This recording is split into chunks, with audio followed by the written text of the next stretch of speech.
Venha estudar o Espiritismo na UEC e conhecer seus aspectos filosóficos, científicos e religiosos.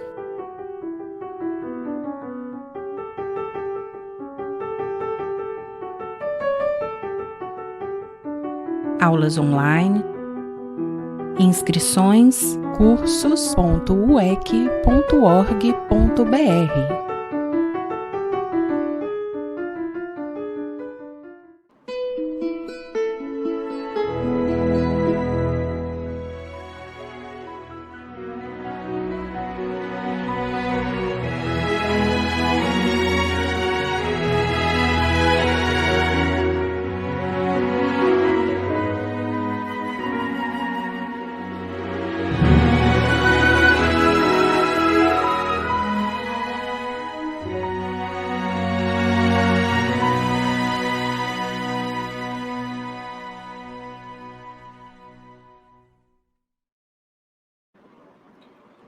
Olá, tudo bem com vocês? Para a gente poder começar hoje a nossa live e exposição, a gente vai começar com uma prece bem rapidinha e daí a gente começa a falar do nosso tema principal de hoje, tá bom? Vamos lá, vamos elevar o nosso pensamento a Deus e a Jesus, agradecendo pela oportunidade de estarmos aqui, podendo falar dos ensinamentos do Cristo, podendo refletir de forma sempre filosófica sobre os ensinamentos do Espiritismo, que influenciam as nossas ações, que influenciam o nosso trabalho no meio espírita, influenciam a nossa família, a sermos cada dia melhores, a evoluir como espíritos.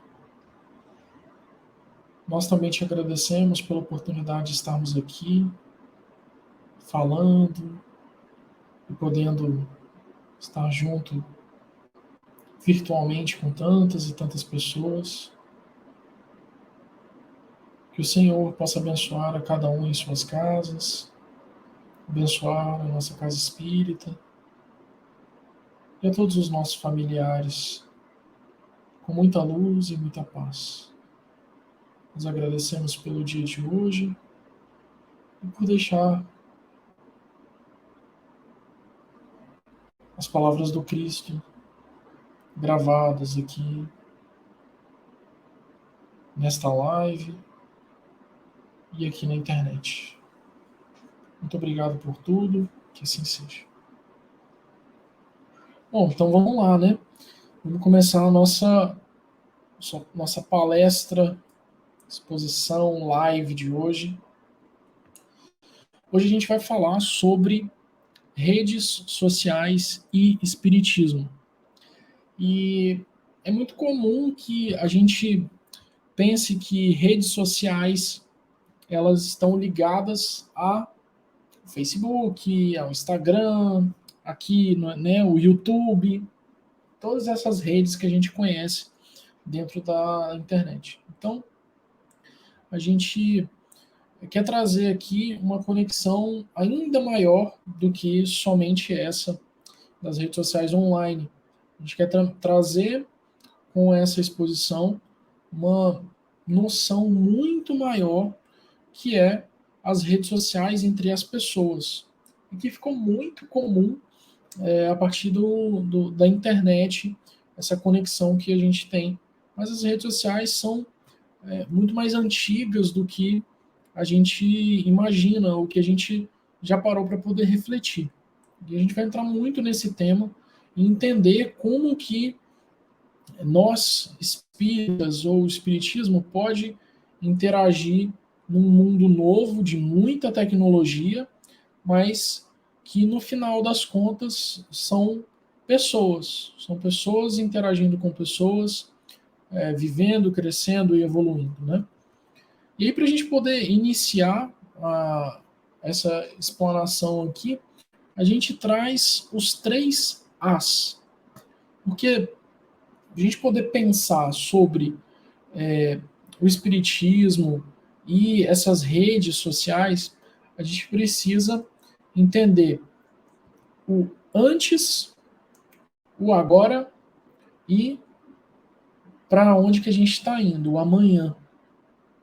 O antes simbolizado aí por essa máquina de escrever, que não tem muito tempo, que ela era uma das coisas mais modernas da, daquele tempo, né? Agora, a gente tem os smartphones, os telefones celulares, que eu tenho certeza que muitos dos que estão me assistindo nesse momento estão assistindo pelos seus celulares.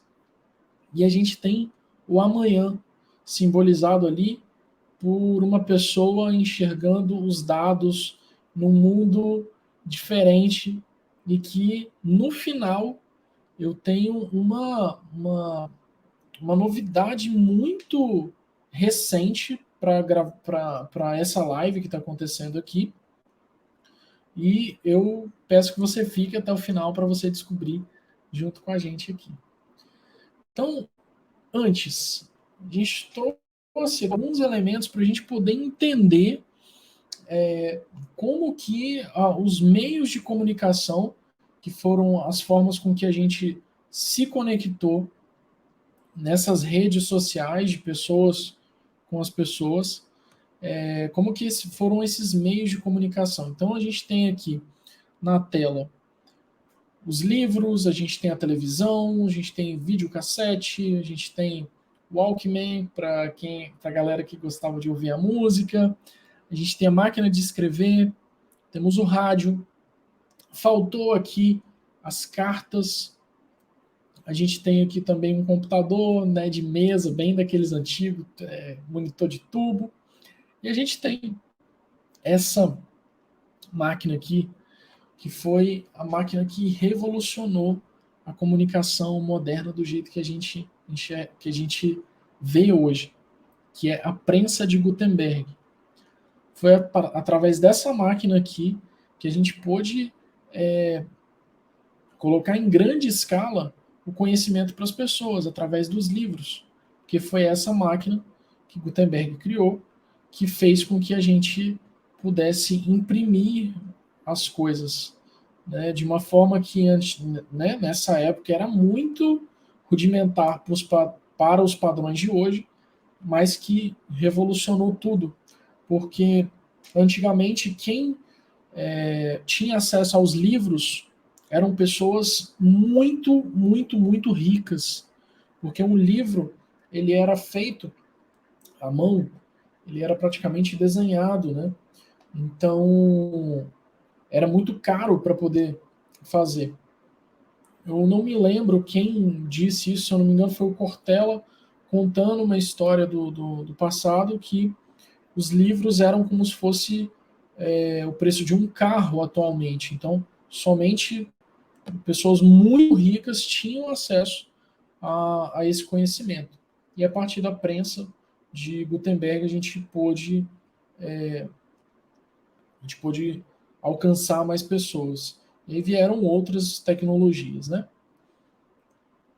E aí a pergunta que a gente quer fazer aqui nessa explanação é: será que a gente, nos tempos de hoje, comparando com os tempos de antigamente, será que a gente está mais antissocial? Será que a gente está mais fechado nas nossas bolhas? E aí tem duas imagens, né? Uma de 1960, num metrô, que, se eu não me engano, é em Nova York. Todo mundo, né, com seus jornais ali, cada um lendo as notícias, as coisas que queriam e tudo mais. E 2016, se eu não me engano, isso daí é na China ou no Japão, as pessoas no metrô também, cada um com o seu smartphone. Então, a gente fazendo um comparativo aí de algumas décadas, a gente consegue observar que esses comportamentos, eles não se modificaram tanto assim. Na verdade, eles modificaram os meios de se fazer isso. Então, a gente saiu do jornal para o celular. A gente tem também o que era o menor computador do mundo há 58 anos atrás. Ele estava sendo descarregado aí desse caminhão. Olha o tamanho do menor computador do mundo. E o mesmo comparativo do menor computador do mundo há 5 anos atrás. Uma plaquinha que é um computador. Consegue fazer provavelmente muito mais do que esse computador 58 anos atrás. E a gente observa os avanços tecnológicos, a gente vive uma curva exponencial, né? Cada ano que passa, as coisas evoluem com né, nesse aspecto tecnológico, numa velocidade absurda. Então, a gente não consegue ter nem ideia da onde a gente vai chegar. E quando a gente for falar do amanhã, a gente vai ter uma perspectiva muito interessante sobre o futuro.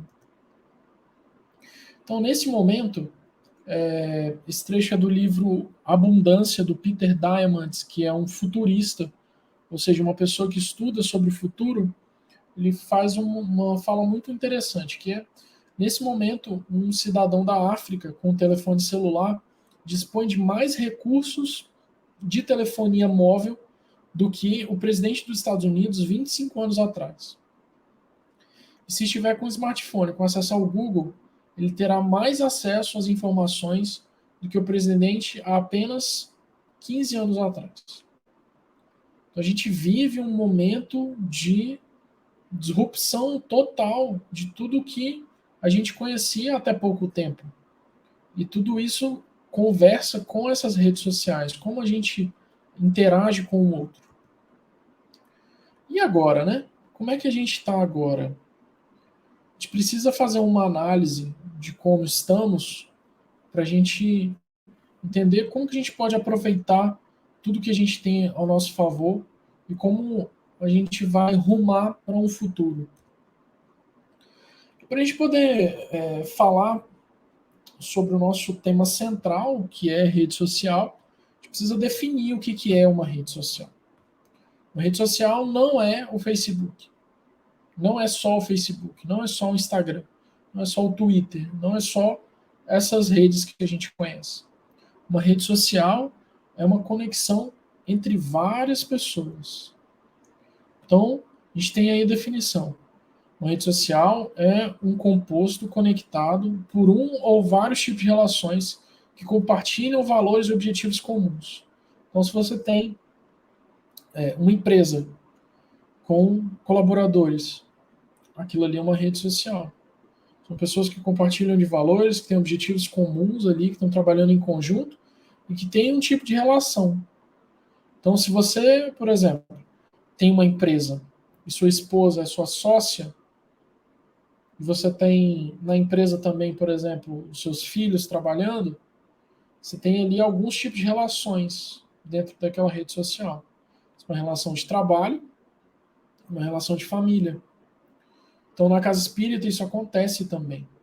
Você tem ali famílias, às vezes, inteiras trabalhando dentro de uma casa espírita em setores diferentes, em contextos diferentes, formando redes sociais diferentes.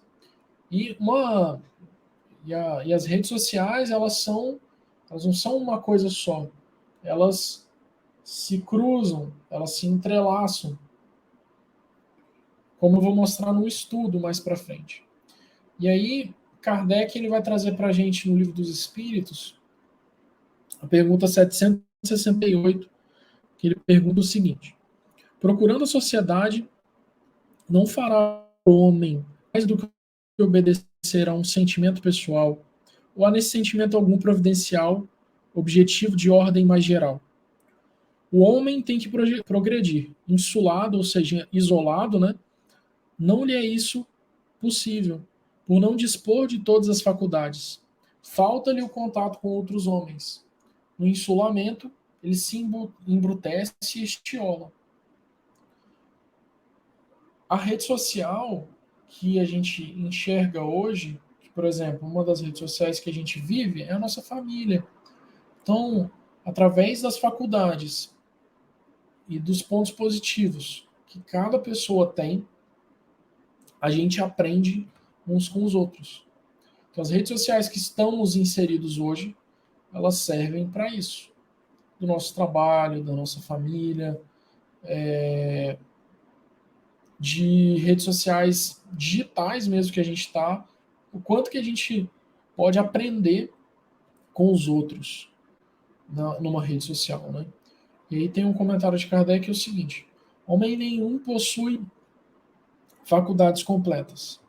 Mediante a união social é que elas umas às outras se completam, para lhe assegurarem o bem-estar e o progresso. Por isso é que, precisando uns dos outros, os homens foram feitos para viver em sociedade e não insulados. E agora a gente tem uma perspectiva de disso daí, né? Diz-me quem és e te direi com quem andas. Então, a partir de quem você é, você vai seguir essas pessoas na internet. Porque na internet e na nossa vida de escolhas de redes sociais que estamos, a gente pode escolher com quem a gente anda. E na internet, muito mais do que no mundo offline, no mundo físico. Porque ao simples tocar de um botão, você está seguindo uma pessoa. E aí, através de seguir aquela pessoa, a gente se nutre daqueles pensamentos, daqueles valores, daquelas crenças daquela pessoa que a gente está seguindo. E isso alimenta cada vez mais quem a gente é ou faz com que a gente melhore quem a gente é. Vamos lá. Esse é um estudo muito legal. É um estudo que mostra o espalhamento, né, da obesidade numa rede social durante 32 anos. No Jornal de Medicina 2007, New England Journal. Então, eles fizeram um estudo nesse artigo, que você pode depois pesquisar na internet se você quiser, durante 32 anos. Então, eles criaram uma rede social com essas pessoas e essas relações. E aí, para a gente poder entender melhor esse diagrama, é o seguinte: as bordas azuis, aqui, ó, deixa eu botar o mouse aqui. As bordinhas azuis são homens e as vermelhas são mulheres. Cada tamanho do círculo ele é de acordo com o grau de obesidade.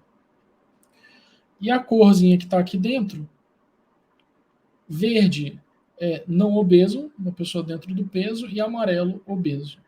Tá? As ligações roxas significam relacionamento entre amigos ou conjugal, e as laranjas são entre parentes, ou seja, são familiares, né? E aí, dando um zoom, a gente consegue perceber que amigos e familiares tendem a... Tendem não, na verdade aqui é uma prova, né? A estar no mesmo... não obesos, né? E esses graus aqui, eles vão descendo ao longo dessa rede social. O que isso quer dizer? Que se você tem uma pessoa na sua família que não é obesa, ou várias pessoas, a chance de você não ser obeso é muito maior. Por quê? Porque você tem ali um poder de influência, um poder de cultura entre essas pessoas. Então, nesse estudo, é falado que se o amigo do seu amigo for obeso, aumentam as suas chances de ser obeso também. Porque esse poder de influência de crenças, de hábitos, de valores, eles vão passando durante essa rede social. Então, essa pessoa que está aqui nessa ponta versus essa pessoa que está aqui nessa outra ponta, é muito mais difícil que essa daqui se torne obesa, porque a cadeia que está aqui embaixo de influenciação é muito voltada a, por exemplo, uma vida mais saudável. E aí, aonde eu quero chegar com isso? Quem a gente segue vai influenciar a nossa vida diretamente a certos objetivos. E a gente está falando aqui somente de mundo físico. Aí você imagina um plano espiritual, a rede que existe, a rede social que existe, invisível, além dessa rede que a gente está vendo aqui, que são pessoas encarnadas. Você imagina a influenciação que existe das mais diversas variáveis, desde obesidade, álcool, sexualidade, droga, tudo isso influenciando uma rede dessa. Olha a complexidade disso tudo. E quando a gente, no toque de um botão, começa a seguir qualquer tipo de conteúdo, qualquer tipo de pessoa, isso vai influenciar diretamente a nossa vida. E aí, o André Luiz, ele traz sobre o pensamento que, né, a partir dessas influências que a gente recebe, o nosso pensamento ele é impactado. E a gente também influencia, a gente não é só influenciado. Então, tanto para esse lado aí, por exemplo, da obesidade, pode acontecer, mas também se você está com pessoas boas, com pessoas caridosas, com pessoas inteligentes, incríveis, a chance de que você eleve sua barra, evolua, também é muito grande. Então, pela misericórdia divina e pela justiça de Deus, a gente vem aqui para a Terra com pessoas diferentes. Que imagina se todos os melhores dos melhores estivessem somente juntos para sempre. Aqueles que não são os melhores dos melhores nunca iam poder ter a oportunidade de crescer, de evoluir. Então, o pensamento é, sem dúvida, a força criadora de nossa própria alma e, por isso mesmo, é a continuação de nós mesmos. Através dele, atuamos no meio em que vivemos e agimos, estabelecendo o padrão de nossa influência, no bem ou no mal. A gente tem um livre-arbítrio de escolher todos os conteúdos, as pessoas que a gente segue. Então, o nosso pensamento, essa força criadora que a gente tem dentro da gente, é a continuação de nós mesmos. A gente atua diretamente no meio que a gente vive. A gente não é só produto do meio.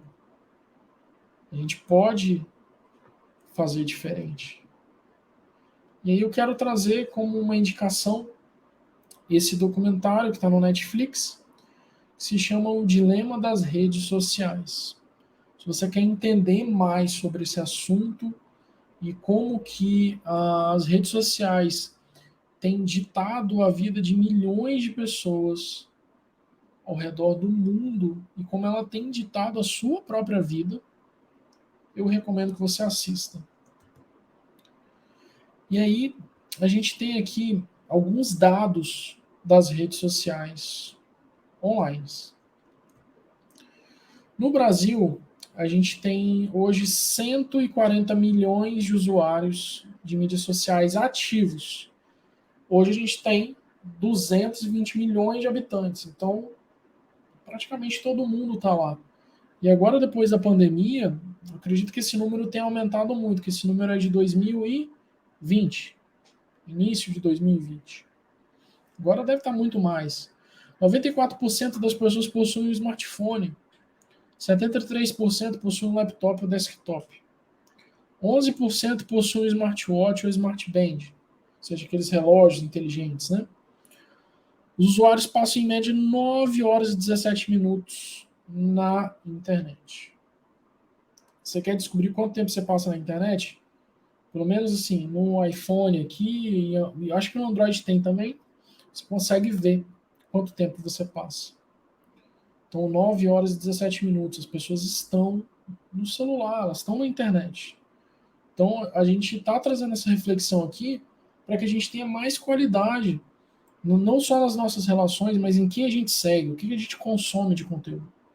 98% das pessoas que estão na internet, estão nas redes sociais, assistem vídeos online.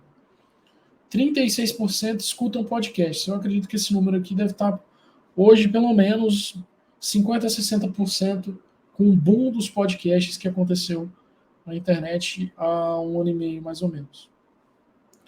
39% utilizam e escaneiam QR Codes.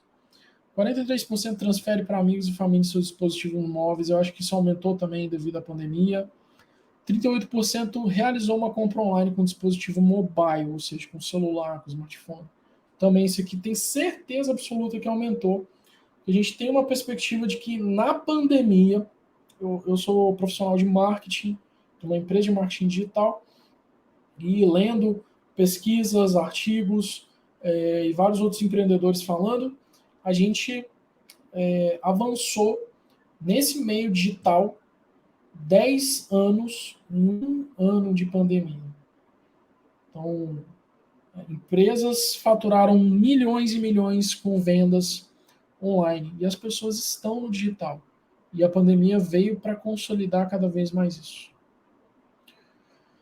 Aqui a gente tem em números de acho que são bilhões aí de pessoas no Facebook, no YouTube, no WhatsApp. Então a gente tem Facebook, YouTube e WhatsApp como mais usado. Esses dados, está vendo? Eles são dia 25 de janeiro de 2020. Então, eu acredito que o Instagram já passou. Ele deve ter passado, deve estar em segundo, pelo menos. O YouTube em terceiro, o WhatsApp em quarto, o Facebook em primeiro, talvez. E aí a gente chega nessa pergunta, né? Quais os conteúdos que a gente tem consumido nas redes sociais? Uma analogia muito interessante da gente fazer é uma árvore, né? Uma árvore geralmente a gente só vê o tronco, os galhos, as folhas, mas ali para baixo tem um mundo, tem as raízes ali da árvore, que é da onde ela pega os nutrientes da terra para ela conseguir crescer, se desenvolver, sobreviver. E nós somos uma árvore também, porque através das redes sociais que a gente tem, dos contatos de conteúdos, de estudo, do que a gente assiste na televisão, o que a gente assiste no Netflix, o que a gente vê na internet, o que a gente lê, tudo isso é o que nos nutre para que a gente se torne uma árvore, que a gente se torne um espírito, que a gente cresça, que a gente evolua. E o que a gente tem nutrido? O que a gente tem captado do mundo? Será que a gente está fazendo as melhores escolhas nos conteúdos que a gente tem assistido, as pessoas que a gente tem seguido? Que isso vai ajudar muito a moldar o nosso pensamento e a atrair ou repelir espíritos tanto superiores quanto espíritos menos esclarecidos. As nossas escolhas vão fazer isso. E aí Paulo fala, né, que não trateis com desdém as profecias, mas examinais todas as evidências. Retende o que é bom. Na internet a gente precisa muito, muito, muito fazer isso. E o primeiro passo básico de todos é duvidar. Porque na internet tudo, às vezes, é muito hiperbólico, tudo muito grande, ou às vezes são coisas absurdas, mas que parecem, às vezes, muita verdade, muito aquilo ali, né? E a gente precisa duvidar, examinar, né, as evidências. A gente vive momentos difíceis dentro de vários aspectos da política, um deles que é a fake news, né? Que sempre existiu, mas deram um nome bonito.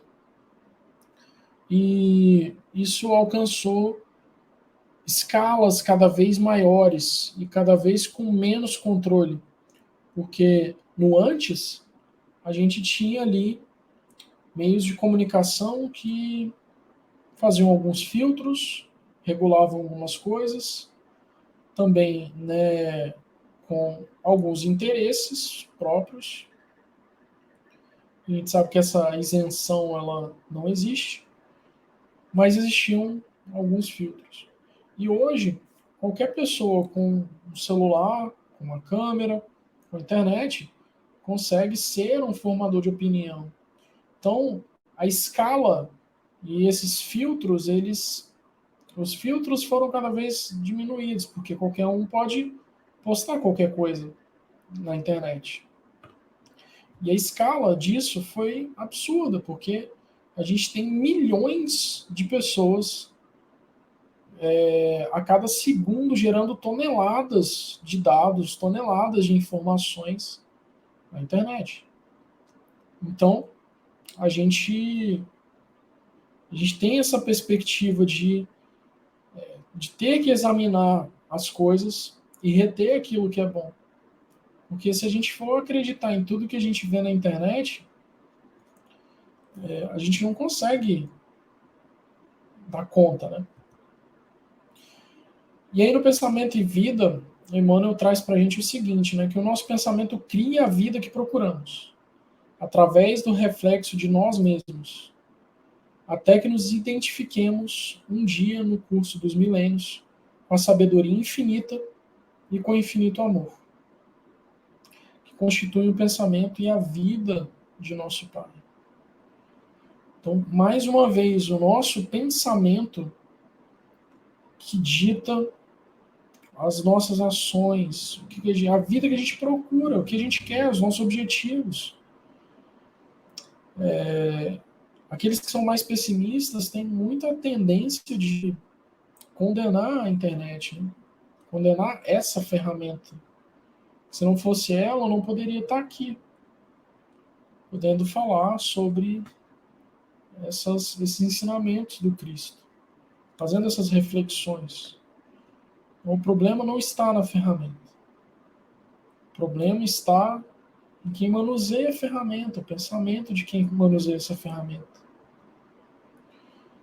E aí, trazendo Kardec mais uma vez, com a pergunta 459 do Livro dos Espíritos, ele pergunta: influem os espíritos em nossos pensamentos e em nossos atos? Muito mais do que imaginais. Influi a tal ponto que de ordinário são eles que vos dirigem. E se a gente está falando com uma pessoa nas relações e temos espíritos influenciando os nossos pensamentos e os nossos atos, imagine no meio digital. Imagine com quem a gente segue. E não só isso, mas as mídias sociais, eu vou mais para frente trazer qual é a dinâmica das mídias sociais. Elas imprimem cada vez mais coisas que a gente procura, que a gente quer ver. Então, esse GIF que está aí, ele é muito o retrato do nosso dia a dia nas mídias sociais, nas nossas relações e nas nossas redes sociais. Porque às vezes um pensamento ele gera uma cadeia de outros pensamentos e outras coisas que vão atraindo e que vão trazendo mais e mais coisas a partir daquele tema, seja ele positivo, seja ele negativo para a sua vida. Então, o pensamento é o gatilho para a gente encontrar a vida que a gente quer. Mas quem faz esse gatilho? É o Facebook? É o Instagram? É o YouTube? Não, somos nós. Porque essas redes sociais não são criadoras de conteúdo, elas não estão lá postando o que você deve ver, o que você não deve ver.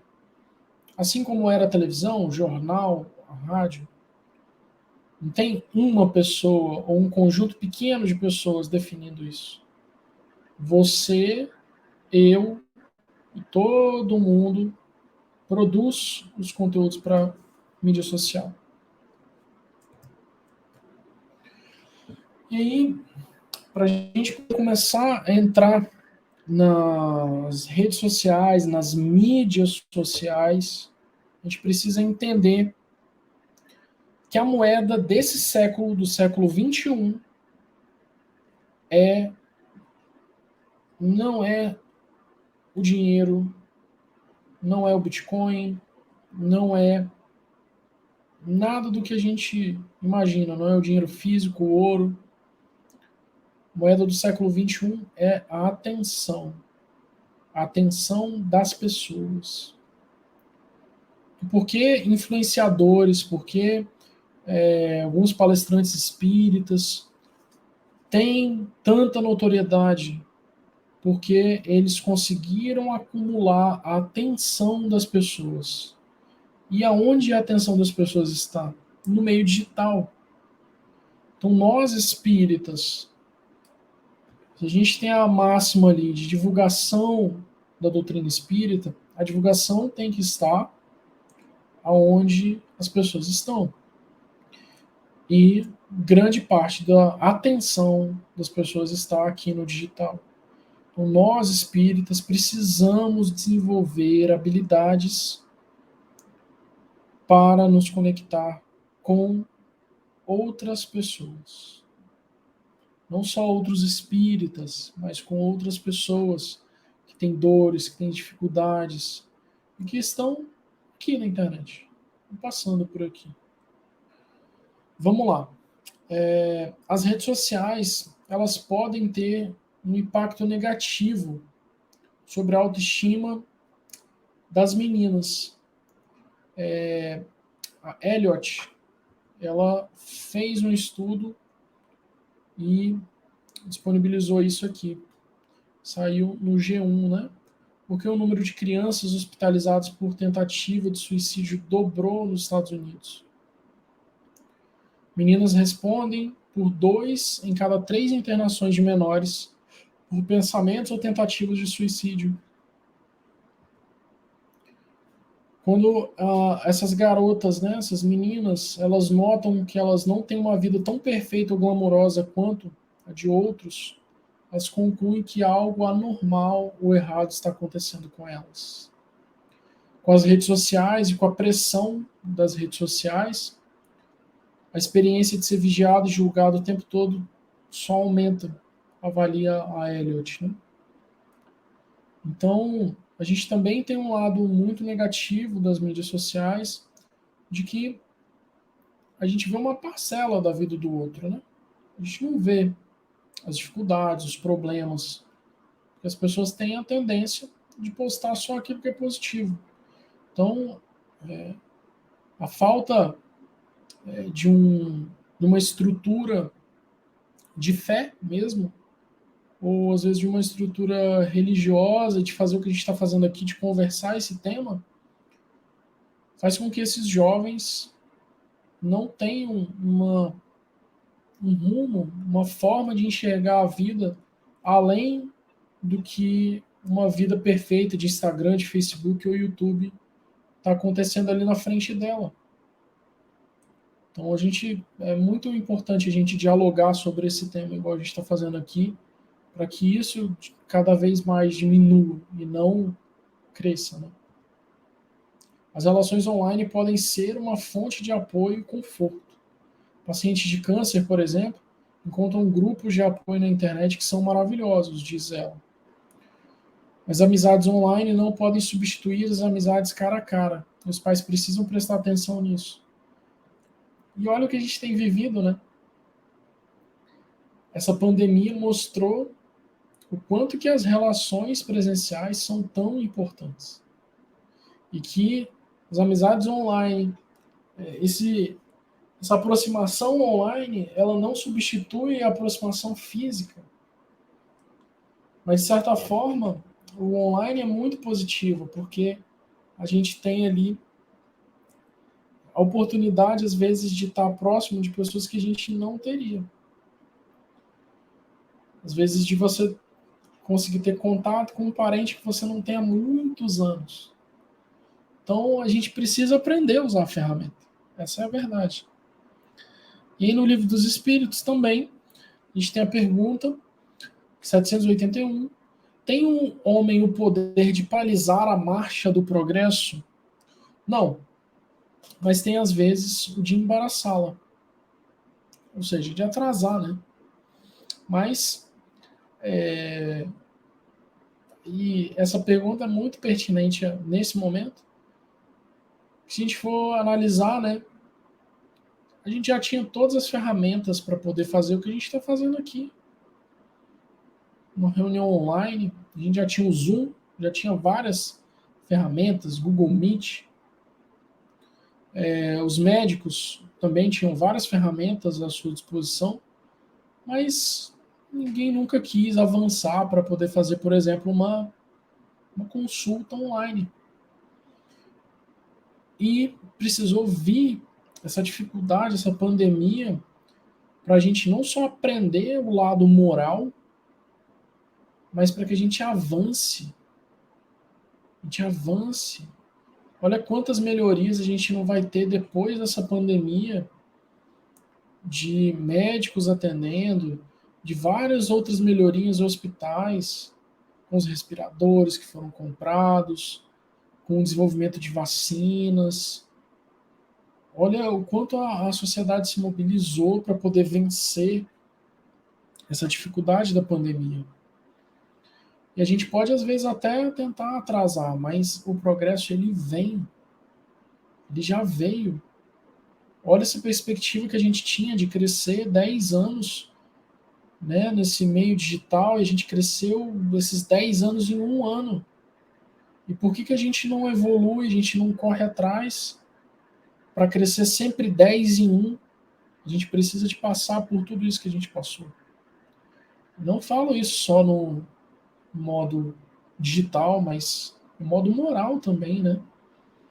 Quantas pessoas sensibilizadas a gente viu com essa pandemia, quantas pessoas foram tocadas em seu coração com essas dificuldades, né? Então, o que se deve pensar dos que tentam deter a marcha do progresso e fazer que a humanidade retrograde? Pobres seres, que Deus castigará, serão levados de roldão pela torrente que procuram deter. Sendo o progresso uma condição da natureza humana, não está no poder do homem opor-se-lhe. É uma força viva cuja ação pode ser retardada, porém não anulada, por leis humanas más. Quando estas se tornam incompatíveis com ele, despedaça-as, juntamente com os que se esforcem por mantê-las. Assim será, até que o homem tenha posto suas leis em concordância com a justiça divina, que quer que todos participem do bem, e não a vigência de leis feitas pelo forte em detrimento do fraco. A gente vai avançar. E aí, eu quero trazer isso hoje, que é um assunto um pouco técnico, mas que a gente precisa entender essa dinâmica das redes sociais.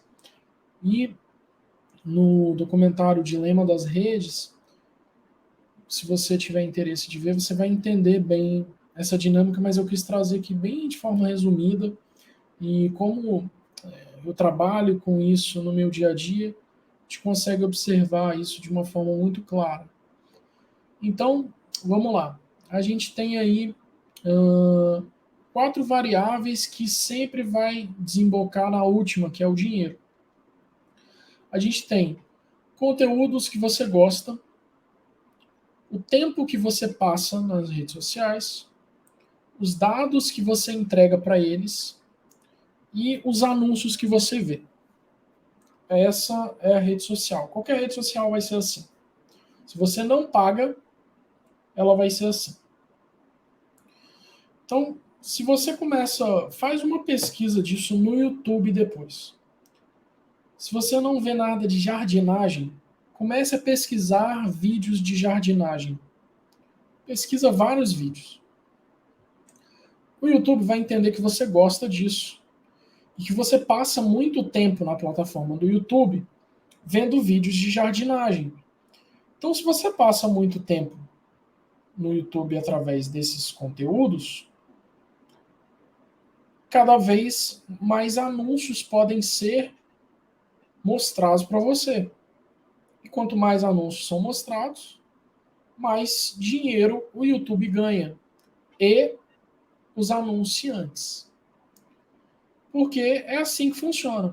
Você tem anunciantes pagando por esses anúncios para aparecer para determinadas pessoas.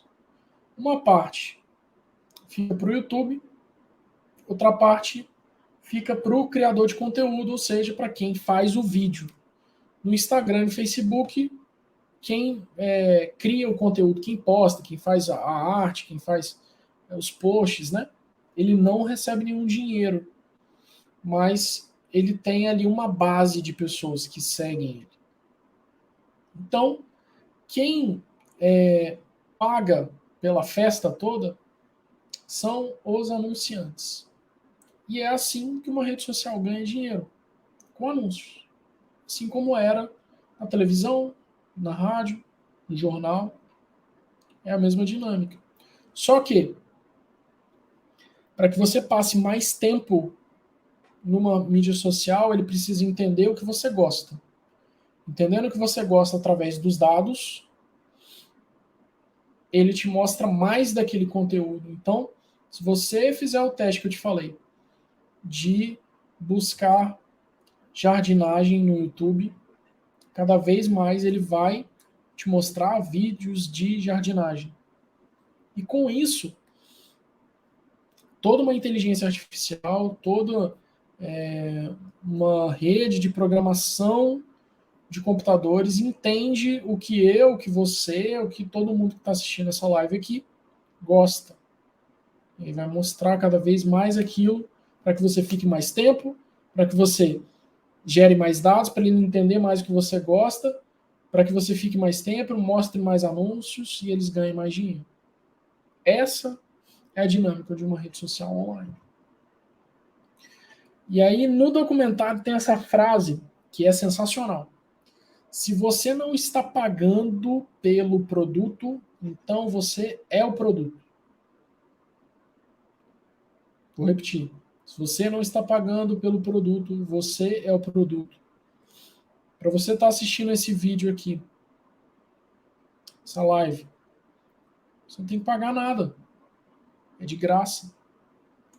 Mas, por essa dinâmica aqui, os seus dados são valiosos. E a sua atenção é valiosa. Então, por isso que você é o produto. Isso é ruim? Depende.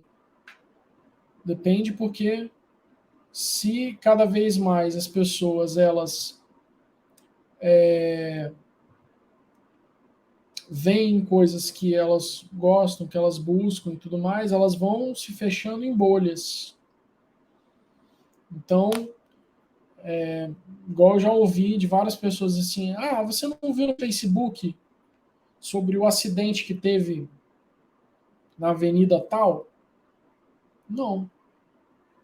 Porque eu no meu Facebook ou eu no meu Instagram, eu não sigo nada de notícia, eu não gosto.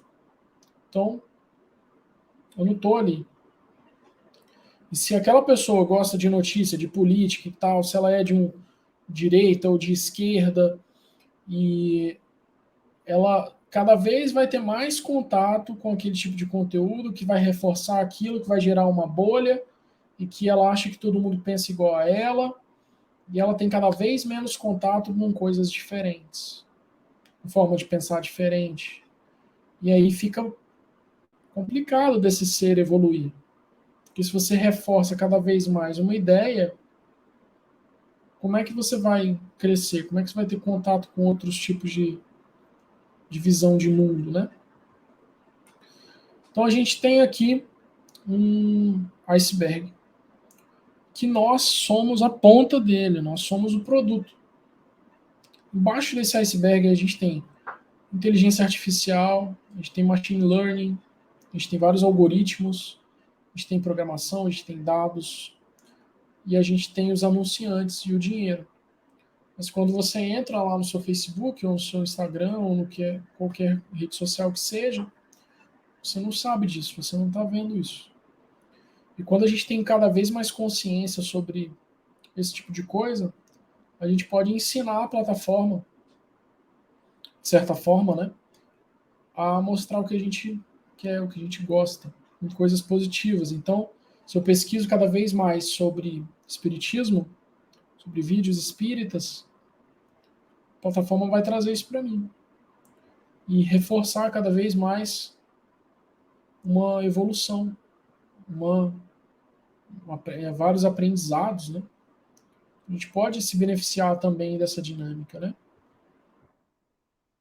E aqui a gente traz uma brincadeira, assim, que são sete pecados capitais das redes sociais. Então a gente tem a vaidade no Instagram, a soberba no LinkedIn, a luxúria no Tinder, a ira no Twitter, a preguiça no Netflix, a inveja no Facebook e a gula no iFood. O iFood não é rede social, mas ele entra aí na conexão entre pessoas que estão com fome e pessoas que vão matar essa fome, né?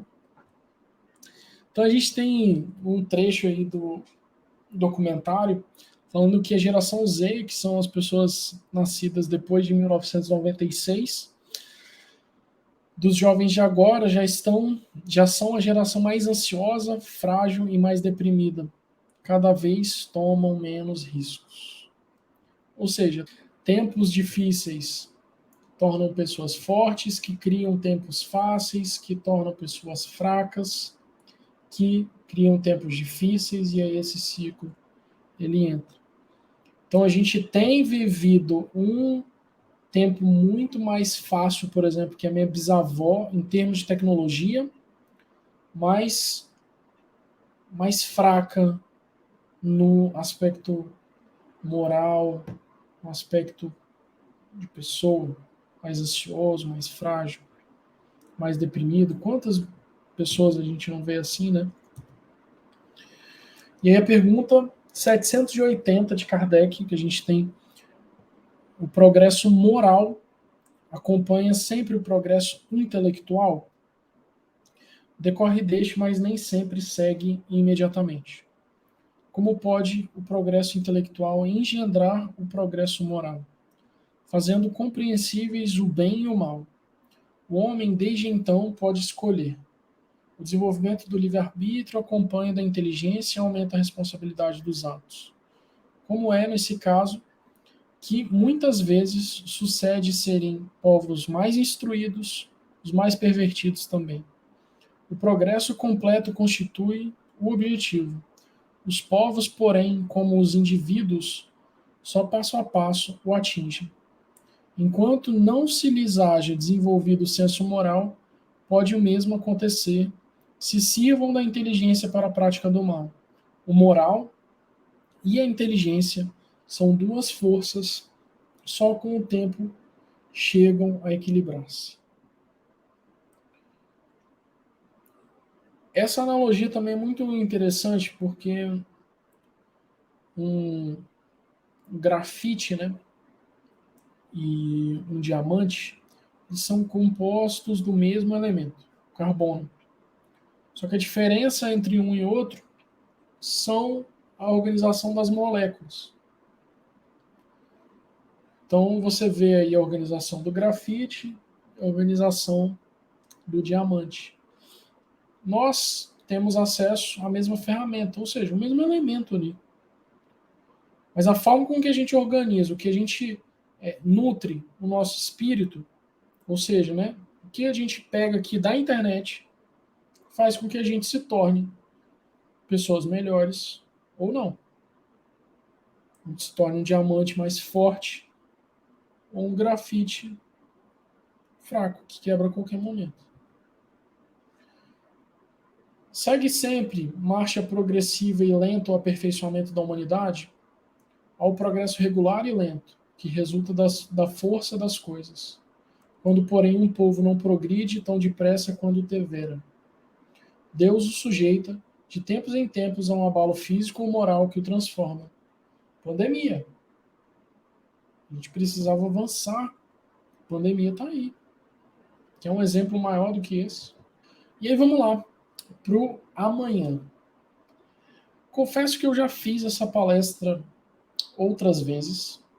E quando a gente montou esses slides, a gente não tinha muita noção do que iria ser esse amanhã. Isso tem muito pouco tempo. Deve ter aí uns 2 anos, 2 a 3 anos. E recentemente, isso deve ter uns 15 dias dessa live que a gente está fazendo aqui, surgiu esse assunto que é um dos assuntos mais falados na internet nesse tempo em que estamos aqui e que, vou falar pessoalmente, mais me assustou. E eu nunca me assustei com nada de tecnologia, porque eu tô dentro desse mundo, né? Mas o metaverso, que foi uma proposta que o Mark Zuckerberg, que é o dono do Facebook, do Instagram, do WhatsApp, ele está trazendo que a gente saia dessa telinha pequena aqui de um celular e vá para uma realidade aumentada, uma realidade. Como é que eu posso explicar isso? Uma realidade híbrida entre o mundo que a gente vive, esse espaço, e um mundo digital. As duas coisas se interagindo. Então, vamos supor, eu tenho aqui na minha frente, vou fazer uma descrição para vocês. Eu tenho uma mesa com um teclado, um mouse, um Kindle e um notebook. E é isso aqui que eu estou vendo. E os meus slides estão na minha tela do meu notebook. Agora, você imagina que eu tenho um óculos em que eu possa ver não só o que está ao meu redor aqui, dentro desse quarto, e as coisas que estão aqui na minha frente, mas que a minha parede e ao meu redor seja um outro ambiente virtual. Que eu pudesse ter aqui na minha frente, sei lá, 11 telas diferentes, cada uma com uma janela, ou que eu tivesse aqui na minha frente uma mesa como se fosse um teclado, um piano, o que você imaginar poderia ter na minha frente através desse óculos. Então, ao invés da gente estar fazendo uma reunião igual eu estou aqui numa câmera, vocês poderiam estar na casa de vocês, como se vocês estivessem sentados num auditório, ou em pé, ou numa mesa, e vocês me enxergando e conversando comigo, como se vocês estivessem cara a cara ou num auditório. Estivesse lá num púlpito, tivesse diversas pessoas nesse auditório. Então, a gente está indo para um mundo virtual que vai buscar replicar a realidade através de dispositivos digitais, que vai mudar tudo que a gente enxerga hoje, tudo que a gente vive hoje. Se a gente acha que um telefone é uma disrupção e uma quebra do padrão que a gente imagina, você imagina ter um metaverso. Então eu quis trazer isso porque é algo muito novo, é algo que vai evoluir muito e que daqui a 20, 30, 100 anos a gente não sabe nem como que isso vai estar. E como que a gente vai interagir dentro de um universo virtual desse?